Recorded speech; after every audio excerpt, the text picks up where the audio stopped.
एक संत बड़े ही अच्छे, दयालु, भरपूर ज्ञानी संत थे।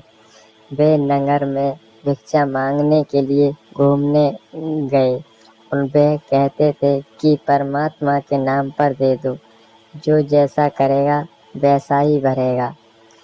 वे फिर दूसरे दरवाजे पर आवाज लगाते तो यही शब्द कहते, परमात्मा के नाम पर दे दो, जो जैसा करेगा वैसा ही भरेगा।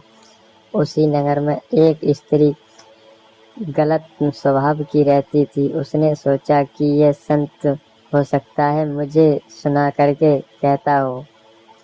उस स्त्री ने अगले दिन बाबा के लिए देसी घी के अच्छे लड्डू मेवा डाल करके बनाए और उसमें जहर को मिला दिया।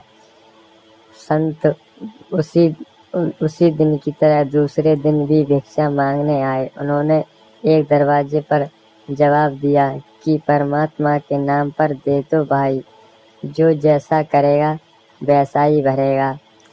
फिर दूसरे दरवाजे पर आवाज लगाई, जो परमात्मा के नाम पर दे दो भाई, जो जैसा करेगा वैसा ही भरेगा। वह स्त्री ने सुनी और निकल के आई। उसने आवाज लगाई बाबा जी ने और उसने तुरंत लड्डू निकाल करके दे दिए और कहा, हे संत, मैंने आपके लिए बहुत सुंदर अच्छे लड्डू बनाए हुए हैं। इन लड्डुओं को जाते ही तुरंत खा लेना।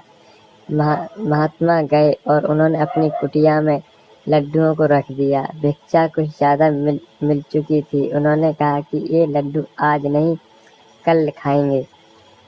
संत ने हुआ क्या, ईश्वर की कृपा से उसी स्त्री का पति और उसका पुत्र कहीं घूम करके बाहर से आ रहे थे। हारे थके हुए थे। उन्होंने कही कि संत के आश्रम में विश्राम करें। उन्होंने आश्रम में विश्राम किया। बच्चा बोला कि भूख लगी है। बाबा ने कुटिया में से वे लड्डू निकाल करके प्रसाद के रूप में दे दिया। एक लड्डू बेटा के लिए दे दिया और एक लड्डू दूसरे उसके पति के लिए दे दिया। वह लड्डू दोनों खाते ही पुत्र और पिता की मृत्यु हो गई। वह स्त्री को जब पता चला तो वह सिर पटक पटक कर रोने लगी। उसने कहा कि ये लड्डू तो मैंने बाबा के लिए मारने को बनाए थे, ये क्या हो गया। तो इस कहानी से यह मिलता है कि जो जैसा करता है वैसा ही भरता है। दूसरों के लिए गड्ढे खोदोगे तो उस गड्ढे में स्वयं ही गिरना पड़ेगा। दूसरों के लिए कांटे बबोगे तो उन कांटों पर स्वयं चलना पड़ेगा। बबोगे फूल तो आपका अच्छा होगा। अगर कहानी अच्छी लगी हो तो लाइक सब्सक्राइबर करें।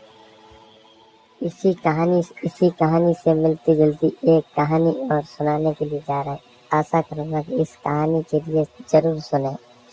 कि एक शिकारी था। वह जंगल में शिकार खेलने को गया। उसने जंगल में हिरन को देखा। उसने चारों तरफ से हिरन के लिए घेर लिया। एक तरफ से घना जाल बिछाया, दूसरी तरफ से शिकारी कुत्ते को खड़ा कर दिया, तीसरी तरफ अपने धनुष बाण को लेकर के शिकारी तैयार हो गया, तो चौथी तरफ से उस जंगल में आग लगा दी। हिरन को पूरी तरह से घेर लिया। हिरन को बचने का कोई तरीका नहीं था।